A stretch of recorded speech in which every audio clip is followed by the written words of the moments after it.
بسم الله الرحمن الرحيم.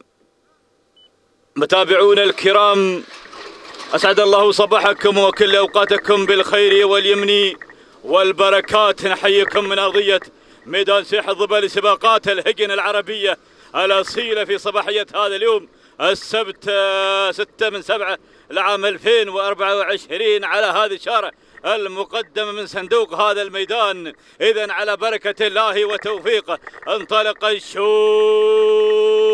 الأول، شوط القمم والشعارات، شوط أيضا التميز والأسامي المميزة. أذهب مع المركز الأول وشجاعة علي بن حمد الهديوي هي مسيطرة بهذا السيطرة الأولى، بينما المركز الثاني المهاء في المركز الثاني محمد بن حميد الجنوبي، والمركز الثالث أرى القدوم والتحركات والتدخلات هذه الشاهينية مايد بن سلطان اليحافي، ورا القدوم الآخر الله الله الله الله الله هذه الشاهينية أيضا حمود بن سعيد الهديوي. اكتفي بالثلاثة اللي بهنزان اللقى واذهب مع المركز الأول والمها الله الله. القنوبي راح بالسلامات، راح بالناموس، سيطر بهذا السيطرة بهذا الأداء بهذا التحدي. أهالي ميدان الفتح يطالبونك بهذه النقطة الذهبية والشوط الأول الرئيسي، لكن المحاولات الجادة والتحديات المثيرة من الشاهينية مايد بن سلطان اليحافي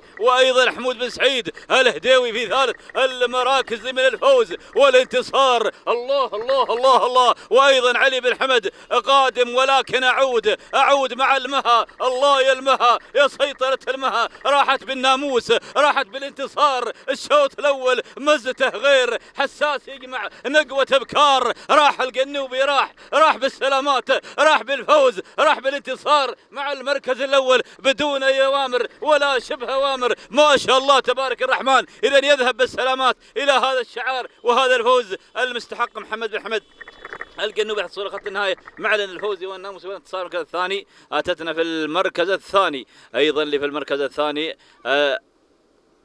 الشامخة علي بن سالم الحبسي، والمركز الثالث أيضا مرور إذن تهاني عبد الله بن علي الهديوي تهانينا والناموس. التوقيت 2:8 جزء من الثاني. تهاني مالك المها محمد بن حميد القنوبي على هذا الفوز والانتصار، والتوقيت الممتاز 2:8 16 جزء